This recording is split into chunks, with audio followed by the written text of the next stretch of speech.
सायखेडा बालाजी संस्थानाच्या वतीने fun fair व्याख्यानाचे आयोजन निफाड तालुक्यातील श्री बालाजी भगवान संस्थान सायखेडा यांच्या वतीने आयोजित भव्य ब्रह्मोत्सव सोहळा भक्ती रसात पार पडत आहे। श्री लक्ष्मी व्यंकटेश मंदिर शिंगवे रोड सायखेडा येथे हा सोहळा साजरा होते। महंत श्री श्री 1008 कमलाकांतचार्यजी महाराज यांच्या मार्गदर्शनाखाली विविध धार्मिक व सांस्कृतिक कार्यक्रमांचे आयोजन करण्यात आले। याच पार्श्वभूमीवर रविवारी दिनांक 9 मार्च 2025 रोजी फन फेअर व्याख्यान संपन्न झाले असून सायखेडा येथील ग्रामस्थांनी उपस्थिती लावून कार्यक्रमाची शोभा वाढवली। ब्रह्मोत्सव सोहळ्यासाठी मोठ्या संख्येने भाविक आणि सायखेडा परिसरातील महिलांची उपस्थिती लाभली आहे। मंदिर परिसरात सुरू असलेल्या विविध धार्मिक आणि सांस्कृतिक कार्यक्रमांमुळे संपूर्ण वातावरण भक्तिमय झाले आहे। पोहोचलेले बरं कसे पोहोचले इतिहासाला माहित नाही, पण पोहोचले हे इतिहासाला माहिती आहे। त्यांनी या ठिकाणी 1200 शिड्या लावल्या। ते दुर्बिणीतून टेहळणी करतायत, ते सोडून त्यांच्या टेहळणीतून चुकून त्यांनी शिड्या लावल्या। मोरोपंतांची वाट पाहत आहेत। रात्र पुढे सरकतीये, समुद्राचा घोंगावणारा वारा, पाण्याचा आवाज आणि लयाची निष्ठा। वेळ हळूहळू गतीने पुढे सरकतोय आणि बराच वेळ होऊन गेला, मोरोपंत काही पोहोचले नाहीत। लयाजी पाटील तिथून परत आले, कसे आले माहित नाही, पण आले हे इतिहासाला माहिती आहे। मोरोपंतांना म्हणाले, पंत आपण समयास उपलब्ध झाला नाही। मोरोपंत म्हणाले, मी कामात होतो असं नाही म्हणाले ते, किंवा गावात ब्रह्मोत्सव होता त्यामुळे काल दमलो, आज घरी जाऊन झोपलोय असं नाही म्हणाले ते म्हणाले, अपयशाचे खापर आमचे माथी आहे, चूक आमची आहे। ते नाही म्हणाले मी साहेब आहे, हा माझ्या बरोबर काम करतो, याला कसं काय म्हणून माझी चूक झाली। ते म्हणतात अपयशाचे खापर माझे माथी आहे। लयाजी पाटलांना घेऊन मोरोपंत शिवाजी महाराजांकडे गेले। शिवाजी महाराजांना सांगितलं, लयाजीने तर थोड कामगिरी केली, समुद्र पार करून जंजिऱ्यापाशी पोहोचून जंजिरा जिंकण्याची स्थिती लयाजीने निर्माण केली, पण अपयशाचे धनी आम्ही आहोत। काय म्हणतात मोरोपंत, अपयशाचे धनी आम्ही आहोत। महाराज सांगतात, आजपासून लयाजी पाटलांना पालखीचा मान द्या म्हणे। आज जशी गाडी घेऊन माणूस फिरतो ना कार, आजपासून लयाजी पाटलाला पालखीचा मान द्या म्हणे।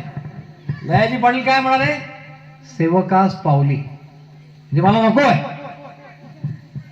तुमचं काही का आहे ना, मी आणलं होतं ना शिड्या, पालखी मिळाली, बस माझं काम झालं, असं लयाजी म्हणाले का? असं लयाजी नाही म्हणाले। महाराज म्हणाले, ते समुद्रात काम करायचं ना लयाजी पाटील, आरमारामध्ये शिडबं जे असतं ना, छोटी बोट। महाराज एवढे विद्वान, महाराज एवढे विचारी, महाराज एवढे माणसांना जपणारे। महाराज म्हणाले, याला थोडं शिडबं म्हणजे छोटी नौका बांधून द्या, छोटी होडी, आणि त्याला पालखी नाव द्या, बघा बरं का। आणि त्या पालखी या गलबतामध्ये पुढे लयाजी पाटलांनी अनेक वर्ष स्वराज्याची सेवा केली। गंमत अशी आहे, गेल्या 1000 वर्षामध्ये भारतामध्ये समुद्रावरच्या, ज्याला आपण इंडियन नेव्ही म्हणतो, या अर्थाने 1000 वर्षामधला शिवाजी महाराज असे पहिले होते त्यांनी समुद्र किनाऱ्याचा विचार केलेला आहे, समुद्राचा विचार केलेला आहे। ते लयाजी पाटील महाराजांनी जोडले। अजून एक गोष्ट तुम्हाला सांगतो, आपण ते पिक्चर पाहतो, आता छावा पाहिला असेल, त्याच्याकडे येत नाही आता मी, मागे तो बाजीराव मस्तानी पाहिला असेल, पाहिला का? बाजीराव मस्तानी पाहिला पिक्चर? कोणी पाहिला? बाजीराव मस्तानी, आपण म्हणतो मस्तानी बरोबर बाजीराव त्यांनी लग्न केलं। कोण होती मस्तानी माहितीये? माहितीये कोण? तुला माहितीये काय? बाजूचा राजा होता, त्यांची मुलगी होती ती। प्रत्येक मुलगी कोणातरी मुलगी असते, ती कोण होती? राजाची मुलगी होती। तो राजा कोण होता? त्या राजाची गोष्ट तुम्हाला सांगतो मी. त्या राजाचं नाव छत्रसाल. छत्रसाल बुंदेला. शिवाजी महाराज आग्र्याला गेले असताना या छत्रसालाने महाराजांना पाहिलं होतं. छत्रसालांच्या वडिलांचं नाव चंपतलाल. चंपतलाल बुंदेला हा औरंगजेबासाठी लढला. औरंगजेबाने सांगितलं तुम्ही हे करा, तुम्ही ते करा, आणि तो लढला औरंगजेबासाठी. म्हणजे औरंगजेब स्वतःच्या वडिलांविरुद्ध लढत असताना त्या राज्यासाठी. आणि नंतर चंपतलालला त्याने मारून टाकलं. कोणी? औरंगजेबाने. दुर्दैवाचा फेरा असा आहे, ज्या औरंगजेबाने बापाला मारलं त्याच औरंगजेबाकडे हा छत्रसाल नोकरी करत होता. छत्रसाल दिलेर खानाबरोबर, हे बिरजाराजे जयसिंग शाळेत शिकलेला आठवत असेल, एक महाबलाढ्य हिंदू राजा सरदार स्वातंत्र्याचे घोट घ्यावयास निघाला. बुद्धिमत्तेची चमक महाराजांनी दाखवली आणि पुरंदरचा तह झाला. तर या दिलेर खानाबरोबर छत्रसाल औरंगजेबाच्या मुघलांसाठी लढायचा. एक युद्ध जिंकले. दिलेर खानाने कळवलं. त्याने कळवलं महाराजा कसं क्रेडिट आहे बा, पण कर्तृत्व होतं त्या दिवशी छत्रसालाचं. दिलेर खान खुश होता छत्रसालावरती. छत्रसाल म्हणाला सध्या सुट्टी आहे. वेगळ्या भाषेत बोलला असेल अर्थ तो. जर आम्ही मित्र शिकारीला जाऊन येतो म्हणे. तिथून निघाले मित्र आणि शिवाजी महाराजांकडे आले. महाराजांची शामियानामध्ये बसलेले आहेत, तंबूमध्ये बसलेले आहेत म्हणू आपण, गडाच्या पायथ्याशी, पुरंदरच्या पायथ्याशी. आणि महाराजांनी बहुतेक छत्रसालाला पाहिलं होतं. त्यांना माहित होतं की हा चंपतलाल बुंदेला या मोठ्या माणसाचा मुलगा आहे. महाराज म्हणे हो. महाराजांच्या ठिकाणी बसला छत्रसाल, 17, 18, 19 वर्षाचा छत्रसाल, आणि म्हणाले राजाजी हम आपके पास चाकरी करना चाहते हैं, मला नोकरी द्या तुम्ही. शिवाजी महाराज म्हणे पहिले में बताओ हुआ क्या. त्यांनी सांगितलं की चंपतलाल माझे वडील असं असं असं असं झालं. महाराज म्हणतात तुम्ही जर माझ्याकडे नोकरी कराल, माझ्याकडे चाकरी कराल, तर यशाच्या वाटा सगळ्या आमच्याकडे येतील. काम तुमच्या कर्तृत्वाचं क्रेडिट आम्हाला मिळेल. आजच्या भाषेत. त्यापेक्षा तुम्ही असं करा, आम्ही महाराष्ट्रात जे करतो आहोत ते तुम्ही बुंदेलखंडात करा. आम्ही हृदयात भवानी धरली आहे, तुम्ही हृदयात श्रीकृष्ण धरा. तुम्ही आणि आम्ही वेगळे नाही. की नारी है आहोत का आपण कोमल आहोत, नक्कीच आहोत. कारण 9 इंचाच्या छोट्याशा गर्भाशयात एक आई, एक नव्हे, 2 नव्हे, 3 नव्हे, आपल्याकडे सायकड्यामध्ये काही अशा स्त्रिया आहेत की 14 अपत्यांना जन्म दिलेला आहे.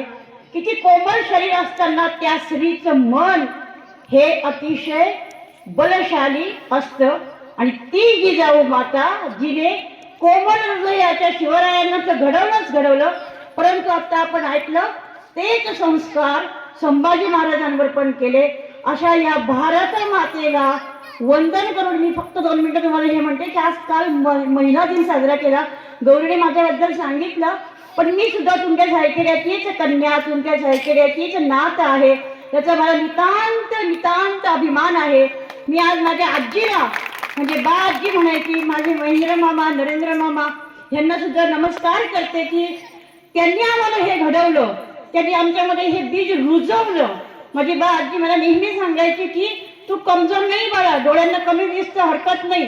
माझा मामा माझ्या बरोबर ऑपरेशन करायला आला, पण मला बरोबर सायखेड्याला घेऊन 1.5 महिना स्वतःच्या घरात ठेवला. अंजली तू घाबरू नकोस, आम्ही आहोत तुझ्या पाठीशी. फक्त लग्नात उभं राहणं म्हणजे मामत्व नाहीये, आयुष्यभर जीवनात पाठीशी उभं राहतात ते माझे मामा, यांनाही मी नमस्कार करते.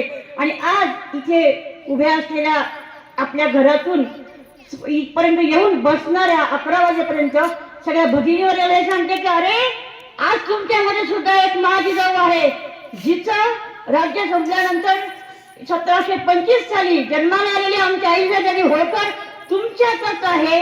आणि तुमच्यामध्येच आज आमची द्रौपदी मुर्मू का नाहीये? आज माझ्या देशाची पंतप्रधान सुद्धा आदिवासी कुटुंबातली स्त्री आहेत. परंतु कसे झाले हे सगळे सगळे आपल्याकडे स्त्रियांचे जन्म म्हणा किंवा कार्य म्हणा, तर ह्या महाराजांनी सगळ्या 18 पगड जाती एकत्र करून आज आपल्या सायखेड्यामध्ये तुम्ही बघा, मारवाडी, गुजराती, ब्राह्मण, वंजारी आणि अनेक प्रकारचे लोक एकत्र कुटुंब नांदतात. आणि ह्याच मातीत मी खेळलेले तुमच्या गोपाल अपनायो पायो जी मैंने कृपा कर अपनायो पायो जी मैंने राम रतन धन पायो पायो जी मैंने राम रतन धन पायो सत की नाव खेवटिया सतगुरु सत की नाव खेवटिया सतगुरु भवसागर तरवायो पायो जी मैंने राम रतन धन पायो पायो जी मैंने राम रतन धन पायो मेरा के प्रभु गिरधर नागर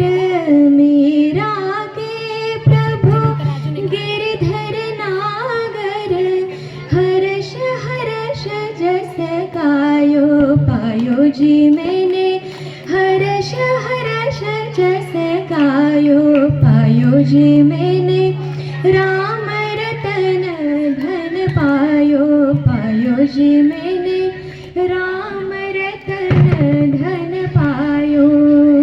श्री रामचंद्र भगवान की ब्युरो रिपोर्ट, नाशिक लोकशाही न्यूज, नाशिक.